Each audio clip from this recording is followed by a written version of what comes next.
In the previous class, we left off with a seeming confusion. The confusion is that the third law, as we looked at it, says every action has an equal and opposite reaction, which can be encapsulated in this statement: F1 equals minus F2, let's say for this situation.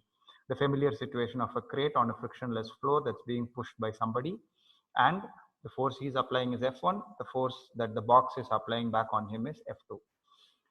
Now the problem over here is that our understanding of the law of inertia and the second law, which is when an external unbalanced force is applied on an object, there will be an acceleration which will be directly proportional to the force, inversely proportional to the mass.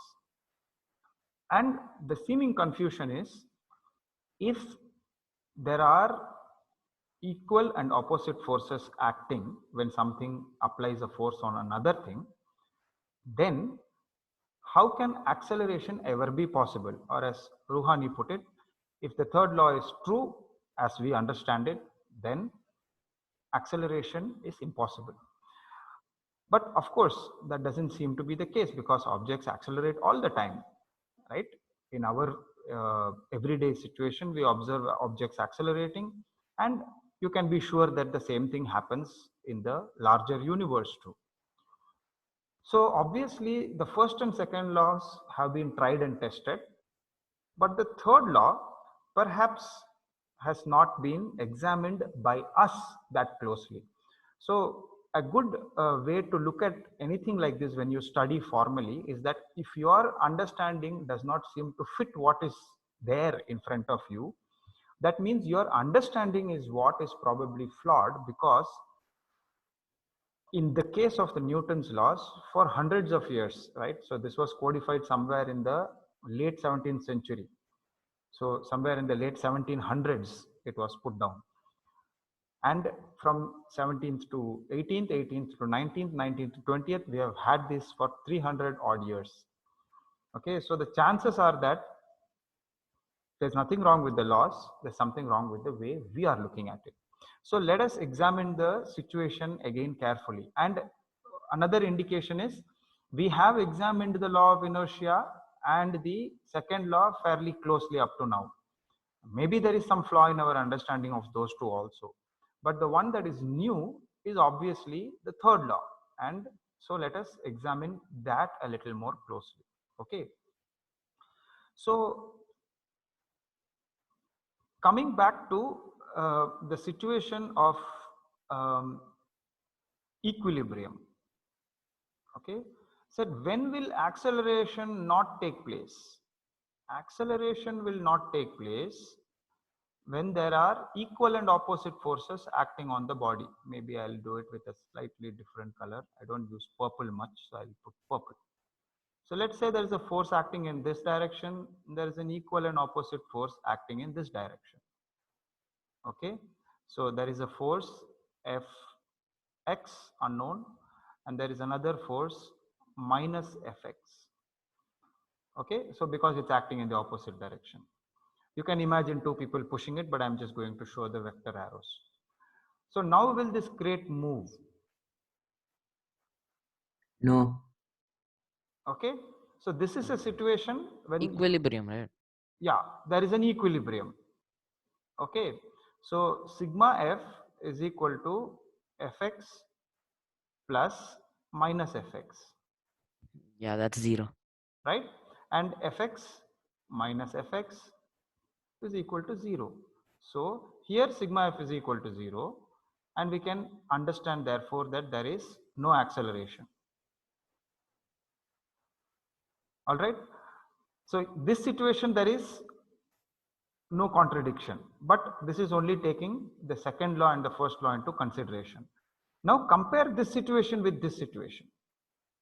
So compare the situation A and B and spot the one big difference. There is only one difference between these two situations. If you leave out all the obvious differences, कि इसमें color है, आदमी है. Sir, can I try? Huh? Can I try? Yeah, please. Yes. So if you bring out the one significant difference, then we have solved the problem. So yes, please try.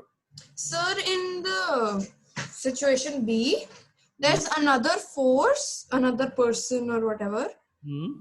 There are two people pushing on the box, Yes. but in situation A, there's one person pushing, and the second force is coming from the box itself. It's the Friction. resistance. To You're almost there. You have almost said it. Can I try? the... Okay. Yeah, almost. Okay. Yeah. Yes. Next, whoever, Prakriti. So like in situation A, someone with a different mass is pushing the box, which is also of different mass. But in External force. situation, External force. His mass does not matter. yeah, acceleration depends on mass also, right? No, There is no acceleration. no. Over here, there will be an acceleration. No, because it's a frictionless floor and somebody is pushing on it. Yeah, So there is going to be an acceleration, but we are looking at the acceleration of what? The guy or the box? The box. The box. The box's acceleration is what matters, right? Sir. Again, yeah. put the two arguments together. Then how isn't everything in equilibrium? Sorry. Sir. In the One A, moment, one moment. Let me just hear what people have to say. I can't make it. Nadya, you were saying something? Like then how isn't Another, everything go is in equilibrium? Sorry? How isn't everything in equilibrium? How Then, is no. Here I have shown mathematically how it is in equilibrium. But here we have not done that. We are only assuming there is equilibrium. And in fact, that is where the confusion I mean, lies. sir, if it's the equal reaction force, then there will be then everything is not in equilibrium in the world, right? But then this says that it should be. No, everything is in equilibrium in the world. Your building is in equilibrium, otherwise you will be in trouble. Oh. Yeah, but it's just you who exerts a force on it. Yeah, but to move something. Or an external force. sir. Shiv, I think Shiv wants to say something. Pratham wanted to say something. Yeah, there are Ishan wanted to say something. Nilofer also. Guys, one sec.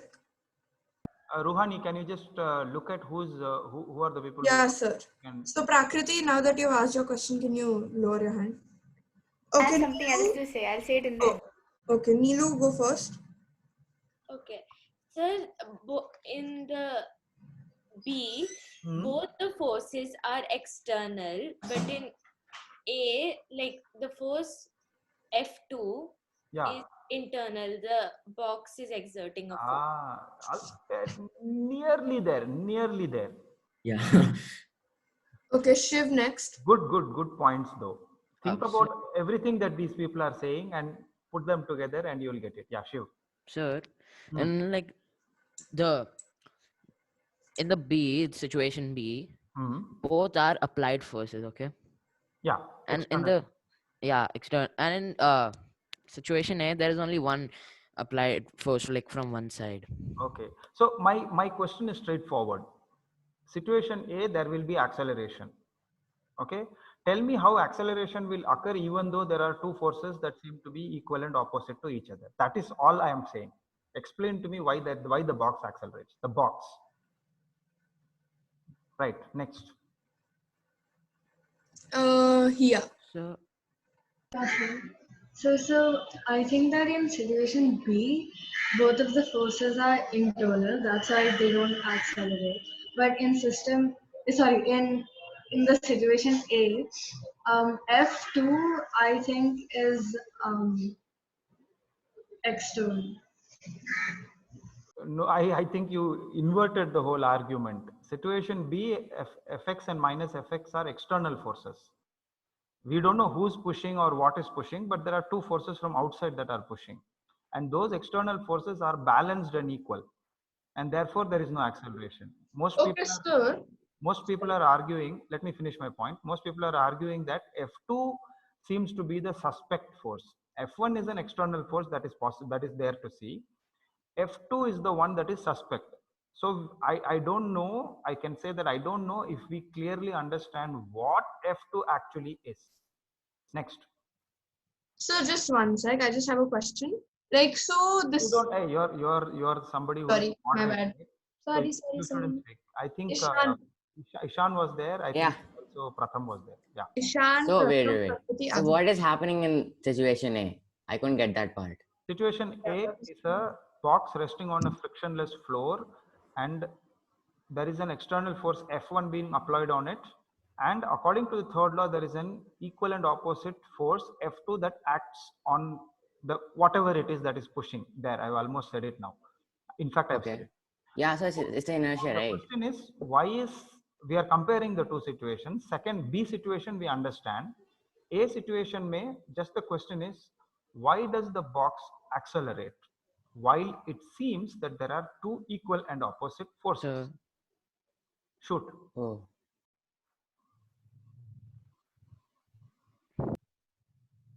If Ishan Whose is, turn is it? I think Ishan's done, so Pratham. Pratham. Yeah, so in case B, both the forces are acting. Smiling. What?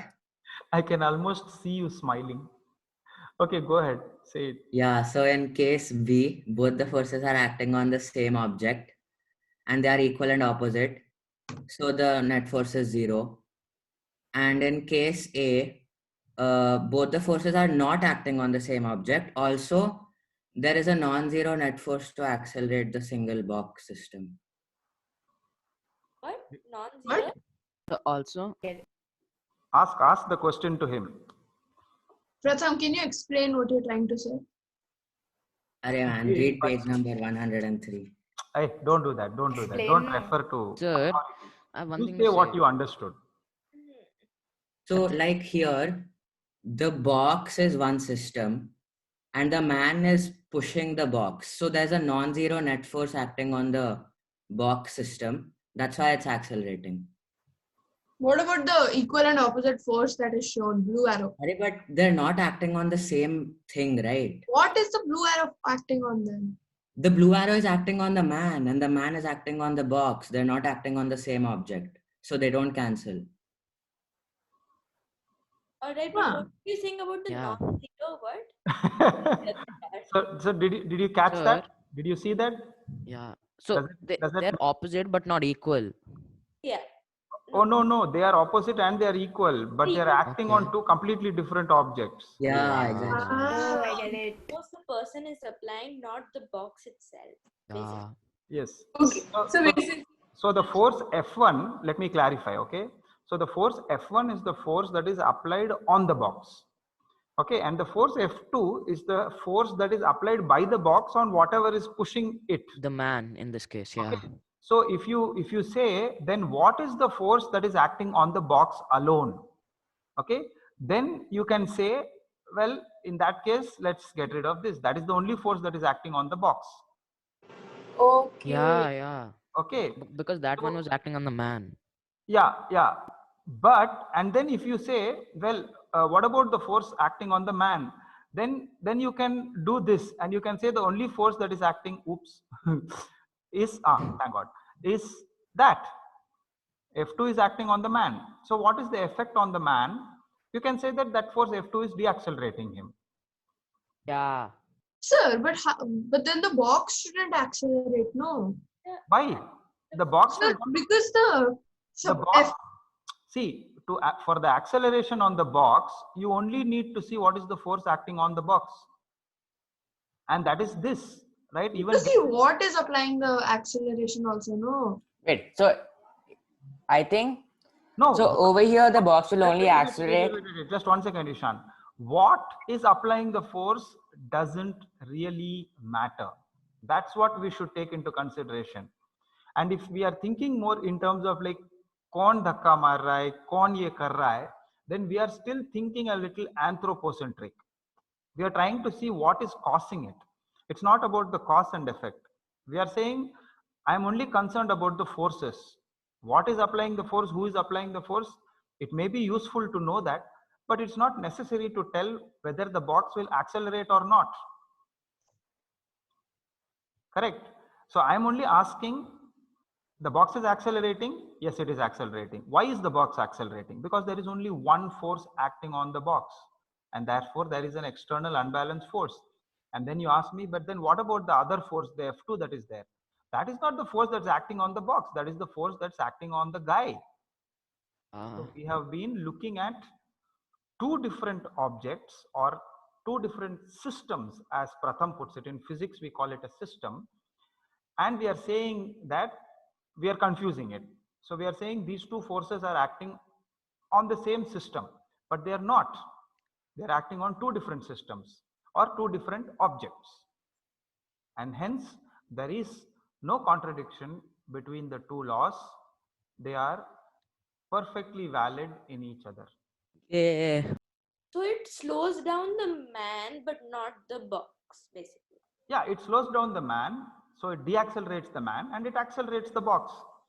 And you can think of this in every situation, like when you thought that you're leaning on an object which is steady or rigid, but actually it wasn't, like an open door, and you leaned on it and the door opened and you fell down. That's the first situation, not the second. Yeah, that's the first situation, not the second. Right? The only condition here is Wait, so when you push the door, yeah, the support force is acting on you and you're applying the force, so the door doesn't stop. Is that what you're trying to say? yeah, exactly. So the doors will open. Obviously, the doors will open. And the reason is because for the door to accelerate, there has to be an external unbalanced force acting on it. So what is the force that is acting on the door? It's the force you are applying on it. What about the reaction force? Well, that's a reaction force. It's acting on you. The door tries to resist you from pushing, so it applies a force back on you. But that is the force that is applicable on you, not on the door. So God's in heaven, everything works just fine. Thank you, So Newton. is wait. that why it's harder to push heavier objects, as in Sorry? like big Sorry? objects? What? Does that have anything to do with why it's harder to push heavier objects? Because No, that's just the second law. That is answered by the second law.